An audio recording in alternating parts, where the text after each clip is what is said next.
Jersey দেখলাম, আর্জেন্টিনার jersey 100 টাকা, ব্রাজিলের জার্সি 500 টাকা। তুমি ব্রাজিল করো, আবার মর্যাদাও চাও।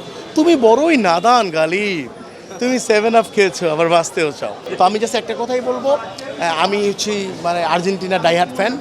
তো এই আর কি কথা। আর ব্রাজিলের লোকেরা আমারে পচায়, তো তাদের জন্য ছোট্ট একটা কবিতা বলে শেষ করি। হ্যাঁ, কবিতাটা শুনি। সেটা হচ্ছে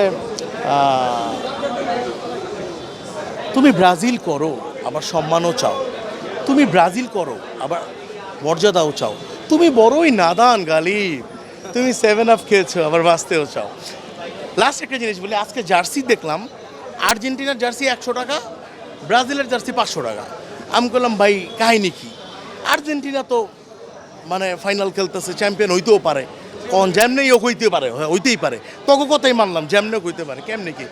ভাই আর্জেন্টিনারটা 100 টাকায় আমি লট ক্লিয়ার করতেছি। কারণ কি, হেনে আরেকটা স্টার লাগতে পারে। আর ব্রাজিলের টাকা আমি 15 বছরও চান্স পাই, আমি এর বাড়ি কাটাইকা ব্যস্ত পারবো, এই জন্য এটা 500 টাকা। এই লুই সাপ। এই সাধারণ সভা অনেকগুলা হসপিটালের সাথে রেখে কন্ট্রাকচুয়াল করছে। হ্যাঁ, মিলন মেলা, এই গেট টুগেদার, এই জন্যই আসলাম। ফ্রি ছিলাম, এই জন্য আসলাম। অনেকের সাথে দেখা হইলো, সবাই আসলো, কথাবার্তা বললাম। ইনশাল্লাহ ভালো লাগলো, এখন চলে যাব। এই ভ্রাতৃত্ব বন্ধন, এইটি জিনিসটা খুব ভালো হয়েছে। আর এতে করে কি হইলো, পরবর্তীতে চলচ্চিত্রের কোনো প্রোগ্রাম থাকলে আমাদের অভিনয় শিল্পী সংঘের যারা আছেন কমিটিতে তারাও ইনভিটেশন পাবে। আর আমার প্লাস হচ্ছে আমি শিল্পী সমিতির মেম্বারও, অভিনয় সমিতির মেম্বারও, তো দুটোটাই আমার। হ্যাঁ, পার্থক্যর জায়গাটা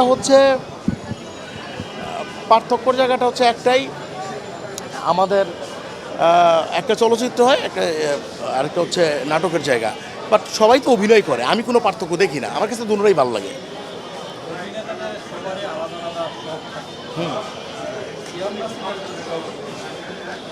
আমার বড় আমার ফিল্মে কাজ করার একটা প্ল্যান ছিল, আমার ইচ্ছা ছিল, আলটিমেট গোল সেটাই হয়েছে। সেটা নিয়ে আমি শান্তিতে আছি, আলহামদুলিল্লাহ ভালো আছি।